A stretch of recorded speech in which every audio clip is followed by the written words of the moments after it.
innahu wallahi la taqumus sa'ah hatta yakhruja 30 kadzaban akhiruhum al-a'warul kadzdzab.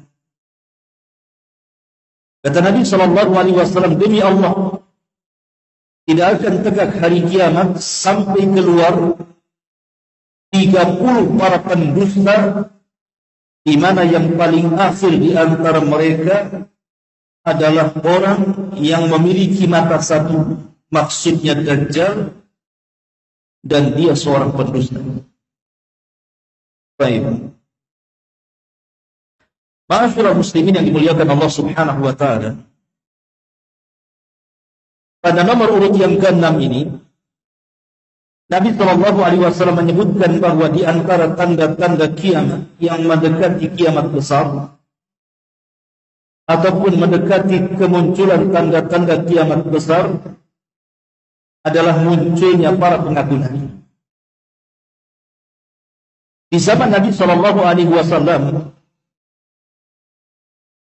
orang-orang yang mengaku nabi itu sudah ada, tetapi bukan di permulaan dakwah, tetapi terjadi di akhir-akhir sebelum wafatnya Nabi Shallallahu Alaihi Wasallam, antara tahun 10 ataupun 9, 10 mendekati ajalnya Nabi Shallallahu Alaihi Wasallam, karena Rasul meninggal pada tahun ke-11 Hijriah. Jadi munculnya para nabi palsu itu sekitar tahun 9 Hijriah ataupun 10 Hijriah, 2 atau 1 tahun sebelum wafatnya Nabi. Kenapa? Kenapa orang-orang yang mengaku Nabi itu tidak mengaku di permulaan periode dakwah Nabi? Nabi SAW berdakwah itu 13 tahun di kota Mekah dan 10 tahun di kota Madinah. Ketika Nabi SAW berdakwah 13 tahun di kota Mekah, tidak ada orang yang mengaku Nabi kecuali Nabi kita Muhammad SAW. Alasannya, karena kalau ada yang ngaku Nabi dia di Mekah, itu akan berat tantangan. Lihat Nabi SAW, bagaimana Allah Subhanahu wa taala uji dalam dakwahnya.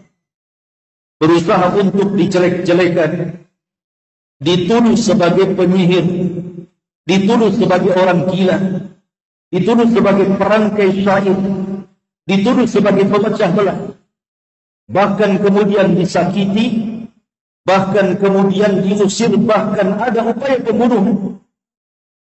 Jadi berat sekali kalau ada orang yang ngaku Nabi, sehingga tidak ada periode Mekah itu orang yang ngaku Nabi. Baru setelah periode Madinah, setelah Nabi SAW berdakwah 1 tahun, 2 tahun, 3 tahun, 4 tahun, sampai ke 9 tahun, kemudian Islam sudah menyebar. Kemudian Rasul sudah menguasai Taif, menguasai Mekah, menguasai hampir seluruh kawasan Mekah dan juga kawasan Madinah. Kemudian banyak orang yang datang masuk Islam, mencintai Rasul, mengagungkan Rasul.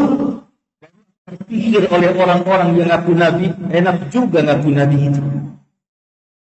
Punya kedudukan, dihargai, dimuliai. Akhirnya kemudian di akhir-akhir wafatnya Rasul, di sini banyak orang yang ngaku Nabi, karena sudah tinggal enaknya saja.